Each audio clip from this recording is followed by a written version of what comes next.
اهلا بكم يا احلى متابعين ومشاهديني في الدنيا، اتمنى تكونوا بخير.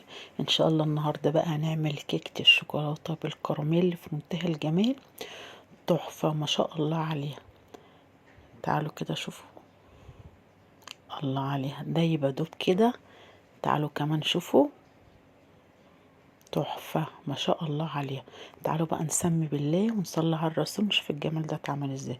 بسم الله الرحمن الرحيم، اللهم صل وسلم على سيدنا محمد. انا جبت الخلاط، حطيت فيه كوبايه وربع من السكر وكوبايه وربع من الحليب، وخليتهم لحد ما يدوبوا معايا قبل ما احط الكاكاو عشان السكر ما يخرصش مني مع الكاكاو. وهنزل كده باربع معالق كاكاو خام اللي هو الغامق، تمام اوي كده اهو. تخليهم يدوبوا خالص، وبعد كده انزل عليهم بكوبايه من الزيت لحد ما يلف معايا. هو ده اللي هيربط لي ايه الشوكولاته الجميله دي.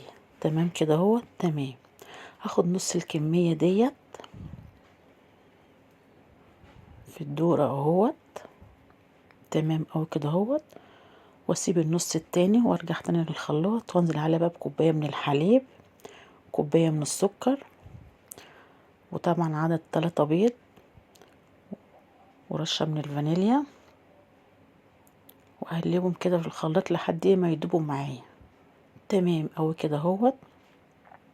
طبعا عندي بوله نخله فيها كوبايتين من الدقيق، وحاطه باكو كامل شيف كيك، وحاطه طبعا عليهم 3 معالق برضو كبار من الكاكاو طبعا خام اللي هو الاسباني، نوعيه نضيفه جدا. تمام اوي كده. هنزل طبعا بقى بالمواد السائله ديت، وهقلب على اتجاه واحد لحد ما يدوب معايا. تمام اوي كده اهوت. شايفين ما شاء الله عليها. عندي قالب زي ما انتوا شايفين اهوت، صينيه 28.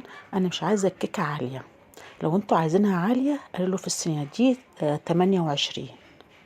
تمام اوي كده اهوت، تمام. انا مولعه الفرن مسبقيا على درجه حراره 180، وبتقعد في الفرن 25 دقيقه. تعالوا بقى نعمل ايه الكريمه اللي هنحشيها بيها. كوبايه طبعا كريم جانتيه خام، وطبعا ربع كوبايه من السكر اللي هو البودر، وكوبايه الا ربع حليب من الفريزر، جايباه من الفريزر متلج. تمام اوي كده اهوت ما شاء الله عليه. تعالوا بقى ايه نشوف الكيكه. طبعا طلعت معانا اهي ما شاء الله عليها، شايفين تحفه. تعالوا بقى ايه نعمل طبعا انا قسمتها كده من النص اهوت زي ما انتوا شايفين، هي مش متحمله بصراحه ربنا، الكيكه تحفه. نزلت عليها بالكريم جانتيه زي ما انتوا شايفين، وده صوص من الكراميل بيتوفر طبعا في المحلات اللي هو بتاعت الملتزمات الحلويات. وطبعا احط بعد ما خلصت مثلا حبه من الكريم كراميل اللي هو الكراميل اللي اسفه، هنزل عليها بالنص التاني اهوت، وانزل عليها ايه بقى بالصوص الشوكولاته اللي احنا عملناه في الخلاط الجميل دوت. تمام اوي كده اهوت. شايفين السكينه نازله ازاي؟ ركزوا كده، الكيكه دي رهيبه تحفه، دايبه دوب كده بصراحه ربنا، جميله قوي، الله عليها.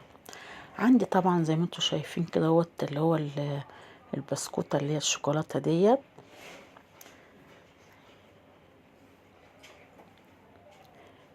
اهو، اقطعها كده واحط عليها بقى بسكوت اللي هو الاوريو دوت، وطبعا ده اختياري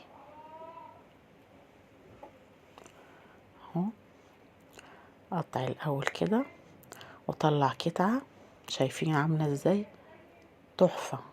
ادي البسكوت الاوريو اهوت، هرصه طبعا عليه كده من فوق. وطبعا عندي برضو كميه من صوص الكراميل برضو، الله عليها، تحفه ما شاء الله. شايفين جمالها؟ اللهم بارك. يلا بقى يا حبايب قلبي بقى ايه، جربوا قولوا له ايه رايكم في الجمال دوت. ولو عجبكم بقى الفيديو ما تنسوش بقى في الايه في الشير واللايك والاشتراك في القناه عشان ينزلكم كل جديد. واشوفكم ان شاء الله على فيديو جديد، والسلام عليكم ورحمه الله وبركاته.